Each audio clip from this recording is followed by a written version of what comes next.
Top of the morning, everyone. Yes, rise up and happy Phil Connors Day to everyone who observes. 6 more weeks of winter, according to the rodent, or, any calendar you want to look at as well. You're watching The Sweat, presented by DraftKings. This is Emerson Latzia. I'm Jesse Cofield. Coming up, because it is almost March, we're talking best college basketball bets.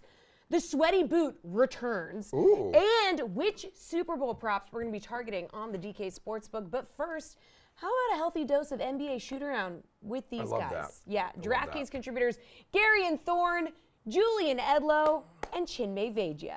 Okay, we got a nice 7-game slate this evening, gentlemen, which includes, Jules, some heavy hitters, some pricey people. So hook us up with your favorite DFS play. Yeah, once we get to talking about value, I think we'll realize that we can fit a lot of studs on this slate. So a lot of those big names, your Luka, your Giannis's, I'm all for it. I'll give kind of a lower price stud. It's a guy that we talked about. I know Garion was on the segment when we did it last week when the Bulls played the Hornets. Nikola Vucevic, he's ticked down to 8,900. He didn't have a great game against Charlotte at all. I actually backed his rebound prop, and he didn't get close to it. He had 12 points and 9 rebounds in that game. Since then, he's had 26 and 13 against Orlando, and then 23 and 14 against the Clippers. He's back in this spot against a Charlotte team that does not rebound well, does not defend centers well. I like going to Vucevic here as a mid-price stud, and you'll be able to fit plenty more in terms of top-price guys. All right, Care Bear, you got a high-price stud, mid-price stud? I'm going to go high-price center as well as Jules in a very similar kind of spot for Anthony Davis tonight. Just going up against a team that does not defend the interior very well, a team that is exceedingly high-paced in the Indiana Pacers. In fact, across their last 10 games, they're 5th in pace and have the 4th worst defensive rating in all of basketball. It's a very juicy combination for the studs the Lakers have on the other side. I just think Davis is kind of still a little underpriced. You're seeing this a little bit in his props, although those have gone up since their last game in New York. But 9,900 for someone who is basically playing his full allotment of minutes at this point. I know their last game went to overtime, and that necessitated a couple extra minutes for Davis, but he's basically played 34 to 36 minutes in each of his last 2 games. Seems like there are no longer any restrictions. So I think whenever you can get Anthony Davis in a matchup like this, in a game that has the highest total on the slate by a pretty wide margin for less than 10K, that's a chance you have to take. Chinmay, your favorite DFS play tonight is who and why, please? Well, I agree 100% with Julian. I think Nikola Vucevic against the Hornets is a tremendous matchup for him. He's had back-to-back 50-point fantasy games.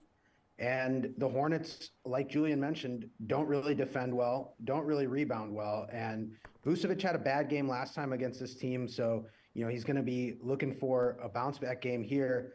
I also do like Luka Doncic. If you're paying all the way up, the Pelicans have had some travel issues getting into Dallas, so they might be a little bit off in terms of their schedule and their rhythm. And Doncic tends to play well at home. So I like Doncic if you really want to pay up, but if you want to save a little bit of cash here, Vucevic is the move. All right, who's your favorite value or contrarian play tonight in DFS, Garion? So we can talk about the Warriors. I'm sure somebody will. There's going to be value opened up there. We don't know quite who's sitting yet, but the line seems to indicate a lot of people will be sitting. However, I'm going to talk about Xavier Tillman for the Memphis Grizzlies. They've been kind of playing like matchup-based starting lineups since Steven Adams went out. Sometimes it's Tillman, sometimes it's Brandon Clark. It really hasn't mattered who has started. The guy who has started has been a fantastic DFS play. And the thing about Tillman versus Clark's salary has really shot up since Steven Adams got injured. Tillman's has kind of sat around the high 3s, low 4s range, despite the fact he's brought back at least 25 DraftKings points in 4 of his last 5 games, despite the fact he's averaging 29 DraftKings points per start so far this season.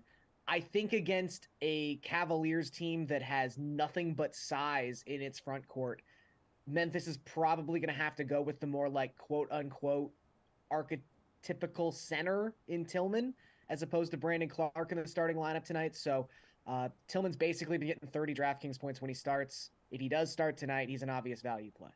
All right, Jimmy, what do you think? Do you have like a value or contrarian play here? Might not be contrarian, but definitely the value is there. I think Michael Porter Jr. checking in at 5,700 is a bit underpriced. Aaron Gordon is questionable tonight, so maybe he sits. The Warriors are likely to sit some guys. The book has already got it at an 11-point spread, so they're already factoring in the idea that the Warriors starters are going to sit, which means favorable matchups for Porter Jr. We know he can get hot from behind the arc, which really helps him out in terms of his ceiling. He's had 3 30-plus DK fantasy points games in his last 5, so he's starting to heat up again here. And I think if Gordon sits, then Porter Jr. is really going to have an excellent game here. All right, Jules, where are you looking for this? Well, I was assuming everybody would talk about the Warriors, and I would have to, zig when everyone zags. I was going to bring up Memphis, but Garion let us off with that. So I guess I'm the guy that'll bring up the Warriors since we have to. Yes, Emerson. So I think they're going to play very few starters in this game. I would be surprised if any of Curry, Klay Thompson, and Draymond played. They went to overtime and lost, blew another road lead in Minnesota last night. They were planning to rest these guys in this game and go all out for that game in Minnesota. So that was a letdown for them. Poole is obviously the main guy, 6,500. He's going to put up big numbers as the primary scorer, particularly if a guy like Wiggins winds up sitting. But you can go anywhere here. DiVincenzo, 5,200. Kuminga, 3,700. And then some of these guys that I don't love, but your Baldwins, your Anthony Lambs, not guys that put up good numbers on a permanent basis, really, but the minutes and the volume are going to be there, and they should be blowout proof, which this one easily could turn into. So, Chinmay, take us over to the DraftKings Sportsbook now. What is the best player prop, in your opinion, on this slate? This is an interesting one because it's a big number, but I like Giannis Antetokounmpo over 51.5 points, rebounds, and assists. He's been absolutely lights out during this 5-game winning streak. And even though the Clippers present a defensive challenge for the Bucks, Giannis tends to get up for these games in what could be a finals matchup. This could be an opponent that the Bucks see in the finals, and this could be that Giannis-Kawhi matchup again that Giannis lost the last time around when the Bucks played the Raptors a few years ago. So I think he wants to make a statement here. He's been on fire, and even though he's listed as probable, that's pretty much a throwaway tag. He's been absolutely lights out right now during this win streak, and at minus 110, I think there's still enough value there where you can back the Greek Freak. All right, Jules, who are you backing tonight in the props department? Stubborn. I'm going right back to my loser from last Thursday, Nikola Vucevic, over 13.5 boards against the Charlotte Hornets. Had a really weird no-show in that game, but he's been fine rebounding since, and I think he's going to rebound the ball really well in this matchup. All right, Gare Bear.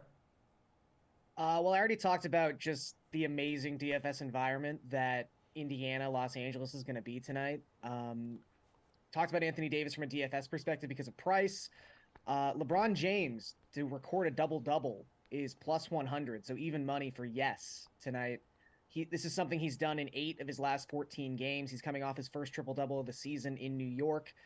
Obviously, LeBron keeps getting listed as questionable. He wasn't going to miss that game in New York. Maybe he misses the game tonight in Indiana, so you obviously have to keep an eye on his status. But it just seems like with a total this high, with a game script this up-tempo, there's going to be so many rebounding opportunities. There's going to be so many assist opportunities. I don't know if he gets this double-double based on assists or rebounds, but the fact that you could cash it either way, again, speaks to why I like this prop at plus 100, which I think is pretty much a steal. Jules, let's talk totals here. That Lakers-Pacers game has the highest total, 240, and then you move down the board here. Heat-Knicks, 215.5 is the lowest. Are you going to be targeting one of those or going somewhere else? Yeah, I'm not a huge totals better, so generally when we do these segments, I just find the highest one on the board and go under, and it's actually been doing pretty decent. So yes, I'm going to that Lakers-Pacers game. It's going to have a great game environment, like Garion said. But that said, it's Tyrese Halliburton's likely first game back from injury, so he's going to have to work his way back in. The Lakers are coming off an all-out effort in overtime in New York. I could see a slower start to this one. Maybe play the first half under. But at the 240 number, I'll go under here on the highest total of the night. All right, Gary, and are you going to go to that game too? No, I'm going to talk about Pelicans Mavericks, which right now is sitting at 223. Kind of surprised this game isn't closer to being the lowest total on this slate. I know Knicks Heat is down to the jerseys, basically a 90s matchup. I'm pretty sure the Heat are wearing their 90s retros tonight. But Pelicans Mavericks is like a perfect storm of under, I think. You've got, storm, aptly used. You had the Pelicans, as Chinmay mentioned, a lot of travel issues getting into Dallas. Who knows kind of what their team fatigue level is at. But right now, the Pelicans can't score. Not only do they have the lowest offensive rating in the NBA across the last 10 games, it's by a really wide margin. Like, they're scoring 4 full points lower per 100 possessions than any other team in that span of time. And then you've got the Dallas Mavericks, who they just are what they are. They're an incredibly slow-paced team centered around Luka Doncic. They are the slowest paced team in the Western Conference. They have been all season long. I just think we don't get close to this number. And in fact, Dallas is 5-1 to the under in their last 6 games. So generally that's how their games play out. Chinmay, if you had to take a total here, where would you go? I think I'll go Warriors Nuggets under 232. It's a pretty big number. And Golden State is likely to rest their starters. They're coming off a tough overtime game last night. This could be a blowout, and blowouts tend to go under, especially on numbers this high. So I'll take the under here in Nuggets Warriors. I think 232 is pretty safe where you can go under. Hey, Gare Bear, best bet for a team to cover tonight. Who are you backing? So Chinmay mentioned this amazing matchup we get tonight between the Clippers and the Bucks. Both teams arguably in like the best recent form they've been in some time. I'm just going to take the points here with the Clippers. It's a pretty big line. 4.5. Again, the Bucks have been fantastic. They're obviously better at home, but the Clippers 4-1 ATS their last 5 road games. They are 4th in the NBA in net rating across their last 10 games. It just simple equation with the Clippers, right? If Kawhi and Paul George are healthy, which they have been in recent weeks, we're going to see a Clippers team that, proves why they're constantly talked about as a finals option in the Western Conference. I just think this number's a little too big. I was expecting like 2.5, 3, and then you get 4.5. I'll take the Clips. Yeah, Bucks should be extra motivated too. LA beat them by 34 in their most recent meeting. Jules, where are you going here? Yeah, my initial instinct here was to go with Cleveland. They were laying only 4.5 last night against Memphis, who's coming in on the second leg of a back-to-back. Uh-oh. All right, we're having some issues with Jules' connection. Chinmay, talk to us here. Which team covers tonight? I like the Miami Heat against the New York Knicks. It's only a 2-point spread, which is basically a pick 'em at this point. The Heat have won 7 out of their last 10 games, so they're on a bit of a high. And the Knicks are not good against the spread at home. They are 9-15-2 ATS as the home team. So New York at home has not been good this season, especially against the number. And I like Miami to keep things going here and get a W and cover. Hey, Jules. Nope, never mind. He's not back. So I'm right here. Oh. No, okay. No, I'm listening to my producer. He says you're not back, and then you're screaming that you are back. Fine. Well, I'm on another segment. I'll be back later. All right, we're skipping. We're skipping. We got to wrap is what he just because said. Super Bowl week is right around the corner, right? We're going to be seeing Done with you, stars Jules. from the NFL, all other walks of life. Might even have a few of them on the sweat, which is going to be very exciting. So, who are Mike Golick and Jess Smetana excited to see? Yeah, here's a fun little chunk from this week's Golick and Smetty. So you're going to check it out right now, which is fantastic. And then after this show, you're going to head over to the DraftKings YouTube page, and you're going to watch the entire episode. Ooh. All right, so we got Super Bowl next week. We'll get into the game some next week when we will all be here in Arizona. Jess, is there anybody when you go to the Super Bowls that you want to meet, that you like? Are there stars out there, whether in sports or in entertainment, that you have met that you've been like, oh, wow, this is really cool, or want to meet? Is that happened? That's a good question. Anytime I run into like a former Notre Dame player that I watched growing up, I get pretty giddy. Or like a former Steelers player. Like if I saw like Jerome Bettis, who was both in person, right. I'd be pretty ecstatic about that. Or if I saw like, Mike Tomlin walking around, I think I would get a little starstruck. I'm going to an event. It's a small event that Blake Shelton is performing. So I'd imagine I'll get a chance to meet him because I'm big into country, met a lot of the country guys, men and women. I have not met Blake Shelton. So Chris and I were going to go to this event and Blake's performing. So I look forward to meeting like those types of people and also being right on the field because I'm working the sideline for Westwood One. Humble brag. Yeah, I know. Me and Laura Oakman will be on the sideline and Kevin Harlan and Kurt Warner will be in the booth. So last year, I was on the sideline for that. First, remember when The Rock did that thing on the field? Yes, I do remember. And when he was coming off the field, we ended up chatting for a couple of minutes. So that was cool because, man, years ago, he would come in studio to ESPN to come on Mike and Mike. You guys are old friends, yeah. Yeah, yes, we're old friends, and I try and make sure everybody knows that. And then I got to be right there for the halftime show, with Jay-Z and Eminem, and I mean, it was incredible. And this year, Rihanna. So I get to be right down there. And I just looked at like all the stars who will probably be on the field before the game where I'm going to be. For Kansas City, Paul Rudd, Eric Stonestreet from Modern Family, Rob Riggle. These are Kansas City guys. I know there's others. And then obviously in Philadelphia, Bradley Cooper. There is only one football game left. Hold me. Hold you? Don't be sad that it's over almost. Be glad that the DK Sportsbook is overflowing with prop bets for you to choose from. Hell Chris yeah, Dietrich brother. And Jeff Ulrich are here to run through some with us right now. So let's start at quarterback, fellas. All right, both QB's touchdown total is 1.5. Need to lay some juice for Mahomes, minus 230 right now, so that's probably too low. But how about Hurts, okay? So when he does throw a touchdown in a game, he's thrown for at least 2 in 9 of 11 games. But we've seen the Philly ground game kind of like take over in some games, and he has not thrown a touchdown in 6 games, Jeff.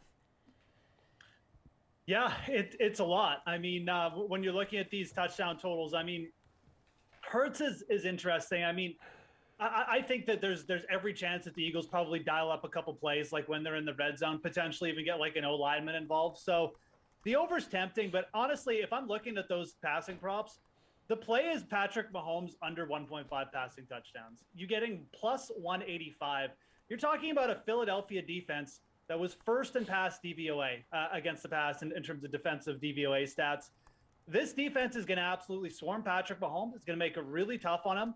And asking him to throw two passing touchdowns in this game, it's a lot. It doesn't sound like much, but it is absolutely a lot here. And I think that at plus 185, this is just being completely underrated. No one's betting it, which is why the line is so high. So, yeah, Hurts could absolutely get the 2 passing touchdowns, but I think you're kind of just flipping a coin there. I mean, the Eagles run the ball so much. Hurts only passed the ball 48 times in the red zone. You want to prop with some really good value, it's under Patrick Mahomes, 1.5 passing touchdowns. All right, Pierce, what do you think about this? This is bad news. Jeff and I are on the same page. Oh, yeah, brother. Let's go. Let's go, brother. Yeah, brother.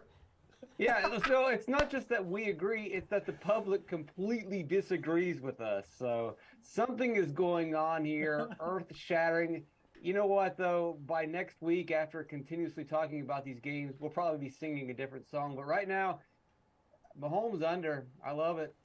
I just don't see it happening. I am not bullish on the Chiefs whatsoever. The Philadelphia defense, especially their passing defense, great. 4.8 net yards per pass attempt. They just don't allow yards. They don't allow you to move the ball, to get the ball into the end zone. I just don't see anything working out for Mahomes. And then even with Hurts, I think this is a great defense to pass on. Kansas City's allowed the most passing touchdowns this season, but the Eagles just don't pass the ball into the end zone. They rush it into the end zone. So I would take the under on both of these. All right, Pierce, what about pass attempts? This is like another opportunity here. You really got to think about game script for both of these teams. So 32.5 for Hurts, 39.5 for Mahomes. Which one would you be most confident in betting right now?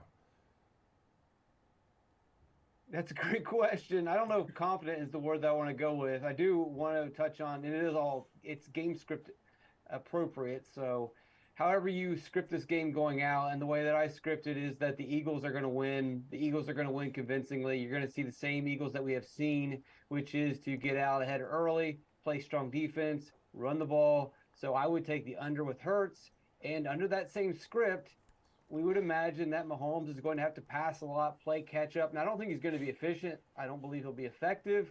But will he pass the ball a bunch? Yeah. Now, the only thing that could hurt that, and that will be the one that I'm most confident in, is Mahomes going over.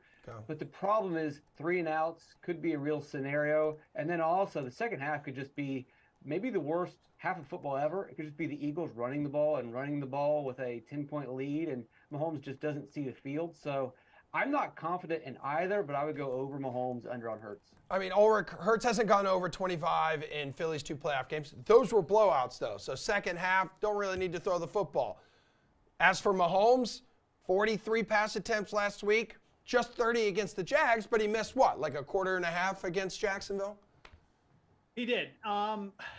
Again, like we are pretty much in lockstep. This is not my favorite prop to target. Terrible. There's a lot of scenarios where Patrick Mahomes, sure, he's in like a good game script for passing, and he just doesn't get the ball.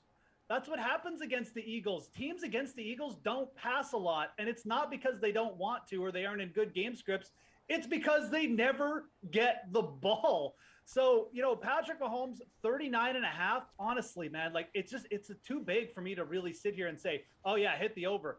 I do think that like if I'm leaning towards a side on him, I'd go over, but man, that is big. I just do not trust that the Chiefs are necessarily going to be in a competitive game in the second half. I really do think there's a lot of blowout potential here, and that screams an under on Hurts as well. I think this is a category where you're not necessarily, there's just so many props out there that you don't necessarily have to bet this one. If I was going for one, I would probably say under Hurts is my favorite. I think that Philly, even in game scripts where this is close, they're going to try to run the ball more anyways. It protects Hurts' injury a little bit.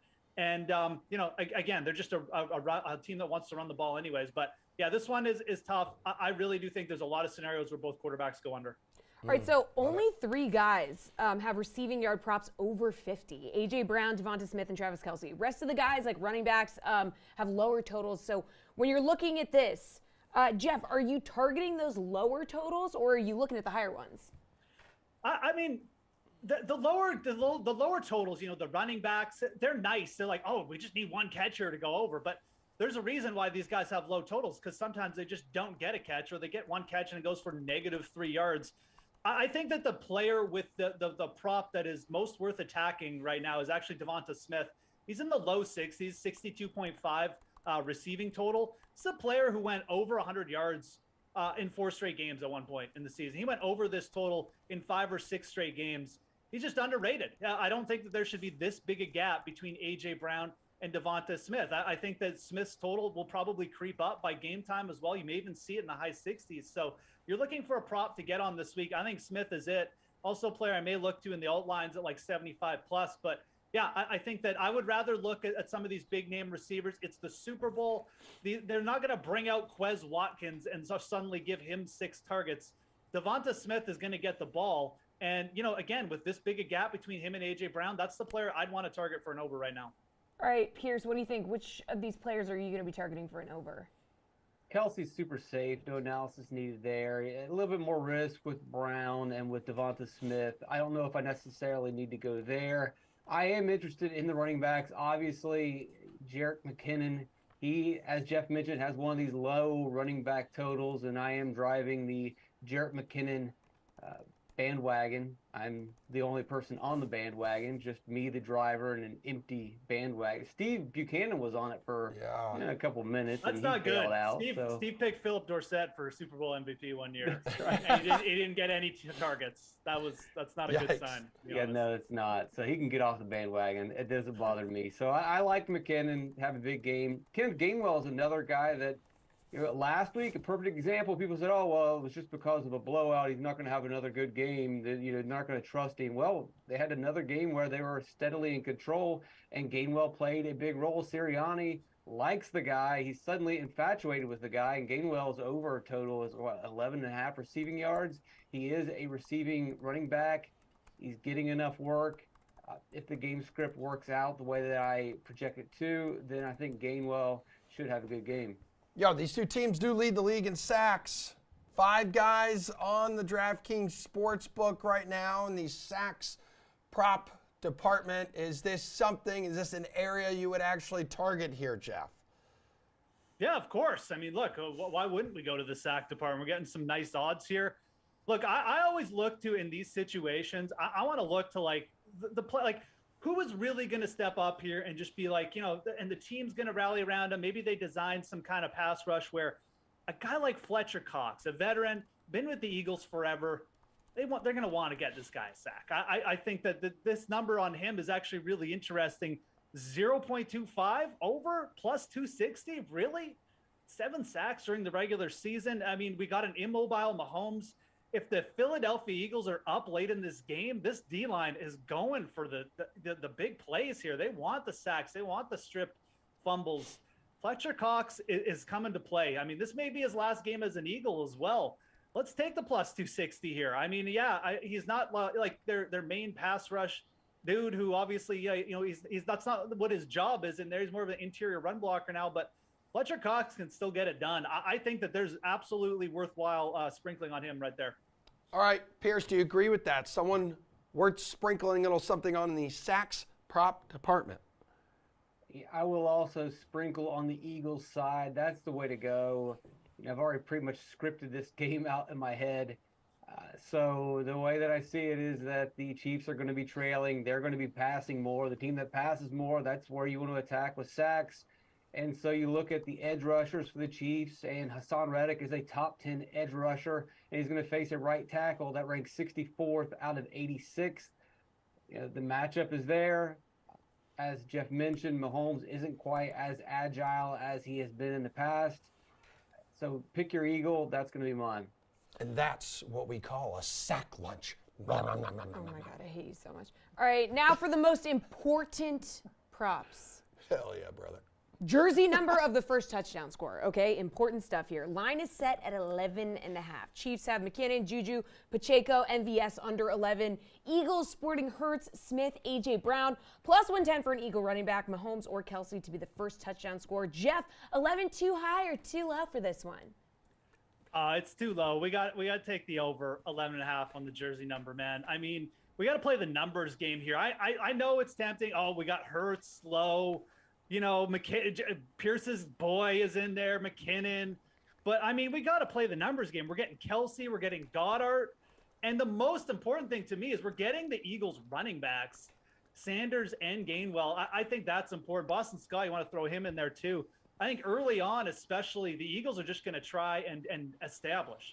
They're just going to try and dominate. And that's going to mean giving the ball to Miles Sanders and just absolutely, demoralizing the Chiefs at the line of scrimmage. So, give me the over here. Again, when you get all the defensive players too, weird things can happen. Maybe we get a special teams touchdown right off the bat. I think you got to take the over 11.5.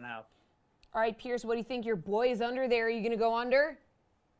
Jerick McKinnon bandwagon, basically giving away free rides at this point. But will anyone join me? Of course, I'm going to go with the under and the low number.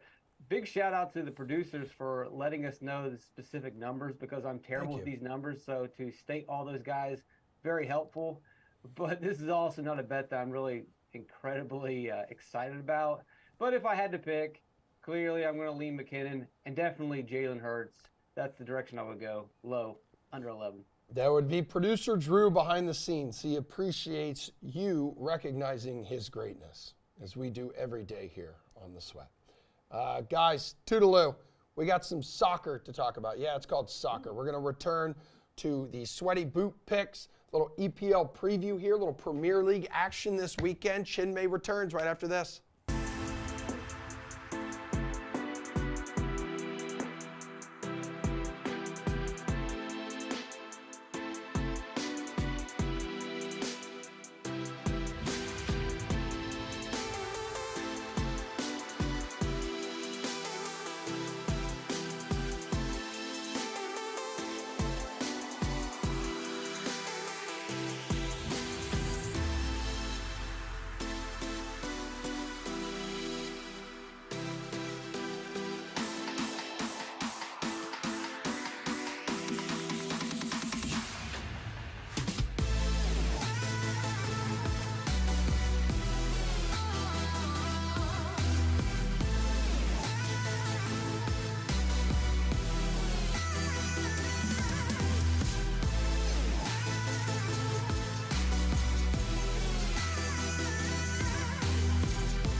All right, breaking news, kind of. We have the Premier League returning to action this Friday following a week off and the title race heating up here. Arsenal can continue front running with a win over Everton on Saturday. And speaking of Arsenal, one of their biggest fans in the States, DK Nation's Chinmay Vaidya in his Arsenal red. Yeah, let's grab some EPL best bets from you, Chinmay, starting with your boys atop the table. They're big favorites this weekend. What catches your eye on the DK Sportsbook for this game, though? Yeah, Arsenal-Everton has been a tricky matchup for the Gunners in the past. They haven't done as well as many would expect in this matchup, but it's a new season, and it looks like a completely new Arsenal squad this year. I'm rolling with my boys at -1.5 goals, comes in at plus money. The total on this match at under 2.5 goals is also intriguing at plus 100. I think Everton struggle to score, and Arsenal have found a way to contain some of these attacking teams in the past. So I like Arsenal to get the job done here. There's a big matchup 2 weeks from now. Arsenal, for the first time, I think, on the DK Sportsbook, are actually favorites to win the Premier League this year. And they're not going to be looking ahead, though. They know that this is a key game. So I like Arsenal -1.5 goals at plus money. What about an underdog you like to shock the world? Any upsets that you're backing on the DK Sportsbook? I'm actually shocked that this is a little bit of an upset in terms of the odds. Chelsea and Fulham. Chelsea have just gone and spent pretty much every dollar they had in the transfer window, but Fulham are quietly 7th in the table this year. They just recently beat Chelsea 2-1. Fulham double chance, if you don't like risking all of that on the money line, is plus 130, and a draw no bet comes in at plus 320. So if you want to hedge against the draw or even include it in your bet, you're still getting tremendous value on a Fulham team that has recently beat Chelsea, and Chelsea's a little bit out of form. They're still going to struggle to integrate all these new players that they just signed. I like Fulham to get the job done here against the Blues. All right, Jimmy, how about a spread or team total that you like? Plus 175 for over 2.5 goals for Man United, -120 for Liverpool to get 2 goals. What catches your eye here? I've picked on this team a little bit this season, and it feels kind of bad, but I'm going back here again. West Ham under 0.5 goals against Newcastle, basically expecting them to get blanked. It's coming in at plus 115 on the sportsbook. Newcastle have allowed the least goals in the Premier League, and West Ham is near the bottom of the league in terms of scoring. I don't think the Hammers get on the board here. Give me under 0.5 goals against Newcastle for West Ham. All right, speaking of goals, give me someone who's a good bet to score or maybe dish out. Little Apple this weekend. I'm going back to my guys. Martin Odegaard has sneakily become Arsenal's leading scorer this season. He's plus 185 to get an anytime goal against Everton. I like him to keep up his little mini scoring streak, especially with Gabriel Jesus still sidelined for Arsenal. Give me Odegaard to put one in the back of the net and a favorable matchup for Arsenal's offensive players. All right, best matchup of the weekend, probably Spurs and Man City on Sunday. So what's a bet that you like in this one? We saw this matchup recently. Manchester City won convincingly. I like Harry Kane to get an anytime goal. He's got 5 goals in the last 7 games since the Premier League started up again after the World Cup. He failed to score the last time out against City. I think he finds the back of the net here. Manchester City minus 140 on the money line is not a bad move. And if you like team totals, over 3.5 goals, we saw it hit the last time these two teams played, is coming in at plus 150. So that's another one to target if you're liking the team totals there. All right, time now for everyone's favorite part of this segment, week in and week out. Although we haven't done this segment in like what feels like a few months. Sweaty boot time. Absolute favorite Premier League bet. I have no idea where the standings sit currently, but you can make up some ground against AJ right now since he's not here. Yeah, AJ's DNP today, so I think I have a chance to make up the one game deficit that I have here. And you know where I'm going with this. I'm going Arsenal minus 1.5 goals against Everton, comes in at plus money. Arsenal has been tremendous for bettors this season who have consistently backed them. They've found a way to get the job done in basically every single game. And Everton is not one of those teams that should trouble Arsenal this season. Give me the Gunners to get it done by 1.5 goals or more. All right, mark it down. We'll mark it zero, Donnie. Hopefully you get the W there, and you'll get a little boot up in the sweaty boot competition. All right. Thank you very much, Chinmay. College basketball is coming up next. Houston is the top team in action tonight on the road in Wichita. What is the best bet in this one? Our analysts will break it down.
That was our final break of the show. This is going to be our final block of the show. We're going to end it with Julian Edlow and the homeless Colin Sherwin. Okay, Colin's house is being rebuilt. So yes, it is. So he's kind of living. I have way too many homeless friends at this stage. That's just a leading. Yeah. Okay. There's a great bench actually outside my apartment here in Boston that I think would be perfect for you. Maybe we shouldn't joke about homelessness on this show. That sounds like something. No, we shouldn't. That sounds like something that will go viral for all the wrong reasons. So I'm going to cut you off and say that we're talking about college basketball best bets for this evening. Houston, top team tonight on the road in Wichita. What is the bet here, Colin? Yeah, so I don't know why this is so difficult. Houston's played 6 true road games this season. They're 6-0 against the spread. The spread opened 13.5. It's down to 12. Why? Give me the Cougars. This defense that they have that is top ranked in the country translates really well on the road. Kelvin Sampson has these kids playing really hard. For some reason, their 2 losses are both at home this season. So, Houston on the road, it's an exception, but give it to them. They're going to make it 7-0. They're going to cover tonight. They're going to cover, I think, pretty comfortable. Colin is confident. Jules, how do you feel about it? Yeah, big number. I would lean the same way, particularly with it coming down. Houston, this is what they do to you. They go on the road, they grind you out, they don't let you score too many points, and they find a way to pull away. So I would lean that way for sure. I know we are talking some look-ahead spots on this segment, though, so I'll just throw one out now. Sunday, Houston is at Temple, another road game, a team that beat them at home. Houston, whether it's laying the points or just going first half on the road there, I think that why I'm hesitant to bet this one is because I'm holding off to bet Houston first half on the road at Temple on Sunday because they're going to come out and cream the Temple Owls. Jules, Washington may run into an angry UCLA team here as the Bruins have lost their last 2 games to Arizona and USC. Arizona also in action against Oregon. So we're talking a couple ranked Pac-12 teams here. You got a bet from either one of these games? I do. Unfortunately, I was an Arizona -4 backer when they went to Oregon earlier this season. Oregon was playing awful at the time. I did not understand it. Oregon blew them out by 19 points. Things are going to change this time with Oregon on the road at Arizona. I played Arizona -4.5 on the first half line. I think it gets ugly early. I don't mind if you want to lay 8.5 for the game. And then I do have Arizona as just my favorite money line parlay piece. You see him right there at -365. You want to put him with like a -225, -250 NBA favorite or something like that, which I might slap together. So I do think Arizona gets it done convincingly in this spot. Yeah, Colin, Wildcats looking to avenge that loss to the Ducks. So a few weeks ago? I think it was January 14th. Yeah, and that got ugly early. Look, I like this Arizona team. But Kirk Carissa is just so up and down as a player, and he's as their point guard. He makes all the difference. If he plays well, they play well. If not, sometimes they can struggle. The game I like tonight, though, in the Pac-12, I'm going to go the other way. I like the under in this UCLA UW game. This was 123 last time. It's at 136 right now. It's a get-right spot for UCLA for sure after losing 2. So I think they do well. But remember, UCLA is still 255th in the country in pace. They just go so slow for a team with so much talent. Jaime Jaquez and I are going to hit the AARP special when we're in Vegas for the Pac-12 tournament this year.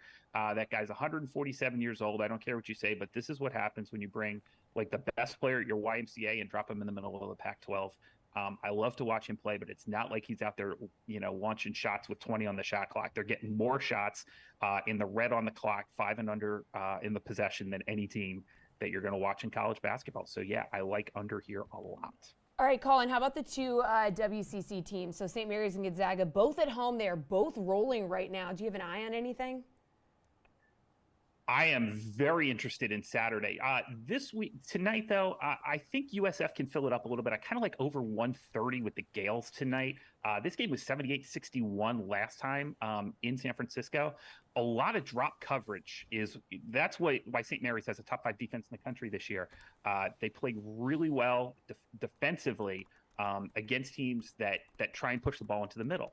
But San Francisco doesn't do that. They're one of the best shooting teams in the country. It's not a great matchup for them. But again, I think St. Mary's will be able to score at will, and I don't think they're going to get as many stops as they do against other teams. So I kind of like over 130 here. Game I'm looking for this Saturday, though. I cannot wait for that Gonzaga-St. Mary's game. I think that's going to be one of the best college basketball games of the season. Julian, what can you not wait for? Yeah, Zags are going to be underdogs in the conference on Saturday for the first time in I don't know how long. I'll probably have to look that up. So both of these teams, St. Mary's and Gonzaga, have an eye on that game. It's a particularly big game for Gonzaga because they're working from behind to try and win this conference. So with that said, with this, these games aren't early in the week either. These are late Thursday night games, and these teams play on Saturday. So I think it's a big look-ahead spot for both St. Mary's and Gonzaga. I would play either of the dogs in this game. Santa Clara plus 13.5 is the one that I've played so far. So that'll be my bet here. San Francisco opened 13.5 and they're down to 12. They might have already moved a little bit too much for me to be interested in, particularly given the score the last time these two teams played. But Santa Clara getting 13.5. Zags are a good fade this season. I don't know about Saturday. I might be on them Saturday, but I'll continue to fade Gonzaga. Colin thinks St. Mary's is good. I think they stink. Jules. Whoa, well, go ahead, Colin. Go ahead. Blasphemy. Jules, what else on the board tonight would you like to share with the people at home right now? Any other bets? I don't love the board tonight, so I'll go to one for Friday for you. And then I have a million on Saturday that we'll run out of time for, but we can rip through them. Friday night, I do like San Diego State at home hosting Boise State. I think that'll be a short line, 1 possession or so. San Diego State -3. I think that's a good spot for them. I think that they're going to get that game on Friday as a look ahead. All right, Colin, what about you, man? For this evening, I'm going to take the easiest bet in sports right now, which is the University of California, San Diego, first half. They are undefeated against the spread in first halves this season.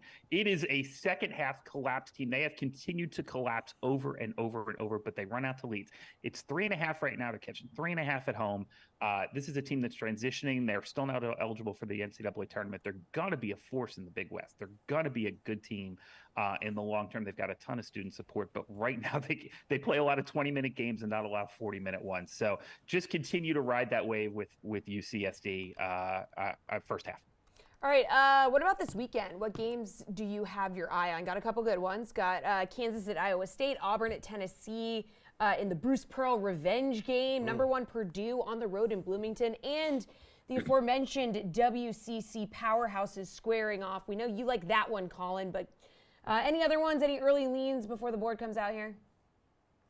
Yeah, I'm super interested in Tracy Jackson-Davis against Zach Edey. I think that's just going to be one of the best games of the season. I don't know if there's a player in the country right now that's playing better than TJD. He's just a force. They cannot stop him. If you double him, he makes the pass.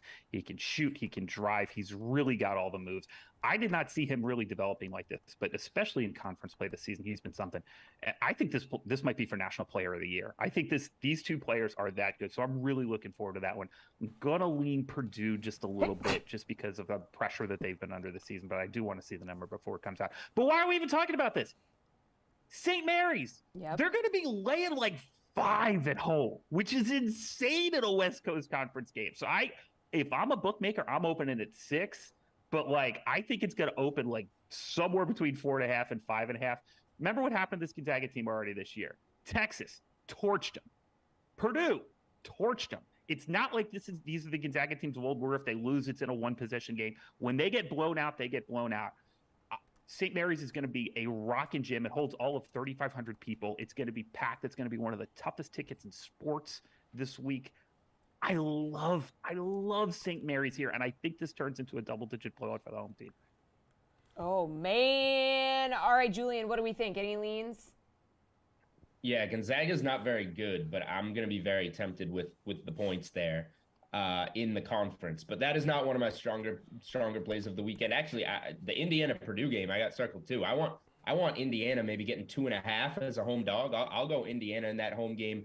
Purdue, what they're doing isn't sustainable. They're not going to keep winning all these conference games. They have a lot of road games to finish up conference play. They're going to drop a couple of them, in my opinion. And this one at Indiana, which they lost last year when Indiana was a worse team, I think that this is a spot that the Hoosiers get that one. You got Florida coming off a huge upset of Tennessee. Now they're going to go on the road to Kentucky. I think Kentucky, who got a lot of sharp money against Kansas last Saturday night, I think them at home laying a few points against Florida is going to be a spot that intrigues me. Laying a big number, I don't mind Baylor hosting Texas Tech. I was an unfortunate Iowa State bettor on Monday night. I didn't care about the sharp money on Texas Tech. Iowa State was up 23 with 12 minutes left in the game and lost outright. Texas Tech's first conference win. They were 0-8 in conference going into that one. Now they go on the road to a Baylor team that's off a loss to Texas that they didn't play very well in. This is going to be a big number, but as a money line parlay piece and as a spread, I think this one turns into a blowout. And then, as I said, I'm fading Oregon tonight. I might want to fade them again on the road on Saturday night. They go to Arizona State, and that one's going to be maybe laying a point or so with the Sun Devils. I have that spot circled as well, amongst many others, which you can listen to on the Unreasonable Odds podcast because we ripped through the whole board. That's great. Anything else you'd like to tease about your show, this podcast that you have? Just that it's out and it's on my Twitter and that you should listen to it. You talked some Super Bowl stuff recently as well, correct? We did talk a little bit of Super Bowl, and Steve Buchanan will be back next week. We'll have another one that fully hits on the Super Bowl. Okay. What an amazing stage to promote this podcast. Thank you, Emerson. You're very welcome. And you know what? I've never been invited on your podcast. Wow. How is that? March is right around the corner, Colin.